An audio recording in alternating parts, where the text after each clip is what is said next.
Po za zdaj še neuradnih podatkih Državne volilne komisije je prvi Pahor s 40% glasov in za njim Tirk s slabimi 36%, medtem ko se Milan Zver s prejetimi 24% poslavlja od predsedniškega boja. Pač izid je tak, kakor so se ljudje odločili, ne?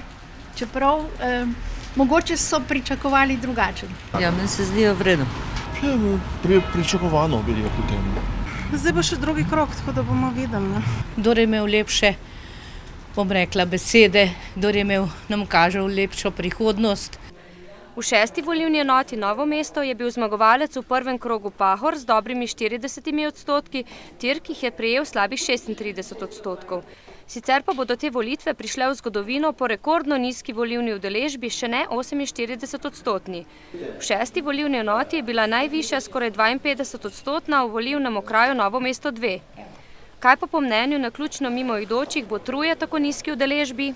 To je pa verjetno odraz našega stanja zdajšnjega, žal. Ja, ne vem, morda bi ljudje morali malo bolj sami biti osveščeni. In priti na volišča, ne? Tako. Ja, situacija je taka, ne, da pač ljudje ne grejo, ne. Pričakujejo nekaj, ampak od tega ni nič, ne. Zaradi tega, ne. Tako da ne vem. Bomo videli drugo rundo, kaj bo, ne. Ja, verjetno veliko nezaupanje v delovanje države, kar je razumljivo glede na sedanjo situacijo.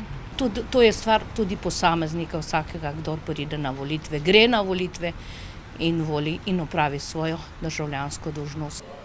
Kdo bo torej zmagovalec, bo znano 2. decembra.